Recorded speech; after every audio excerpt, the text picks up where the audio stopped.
What's up, you bastards? Today I was planning to rip on Rebecca Black's video of her song Friday. But when I really thought about it, that video is actually really good. Because I'm not saying it's good as in the music is good. That's one of the worst pieces of music I've ever heard. Partially because of her voice and also because of the lyrics. And, well, the video is pretty bad too. But she's gotten 14 million hits on YouTube in 4 days. I'm pretty sure that's one of the top videos that's ever come out on YouTube that has been actually funny to watch.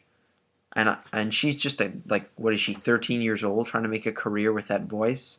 She probably wants to go on a tour or something, but we all know it's not going to happen. And the fact that she went out there and made a video that got 14 million hits in 4 days, I can't rip on that. So instead today I'm going to rip on Bandwagoners. You guys know who you are. I'm talking about the people who jump on to a sports team when they just suddenly start getting good. And I'm not talking about people who actually watch sports. I'm talking about the people who don't watch sports regularly, and then all of a sudden when a team starts getting good or sports starts getting popular, they start watching it and thinking they're a fan or something. First example is the World Cup. And, well, that's sort of like a half example because that event was so big that you couldn't really choose a team, especially because most people watching this video are going to be Chinese, and you guys are just never going to make the World Cup. Another example of bandwagoning would be the World Juniors, where when Canada made it to the final, it seemed like everybody was just the biggest hardcore fan that was ever made.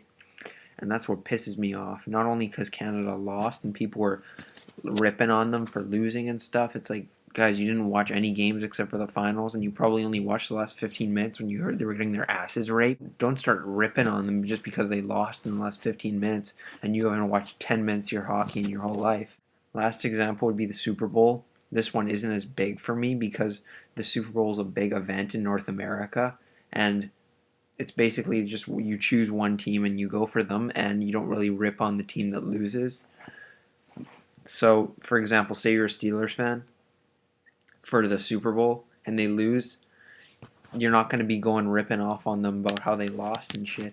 But if they win, then you're going to be happy and you're going to write a little Facebook status or a little tweet about it or whatever you guys write about now. But it's not the bandwagoning that pisses me off the most. It's the fact that people are bandwagoners, and then if their team loses, they get all mad at them and go write a Facebook status about it when they don't know shit about the team or even what happened in the fucking game. And they go and start writing Facebook statuses about it, ripping on the team for not being good enough to win. And it just fucking pissed me off. I don't want to read that shit.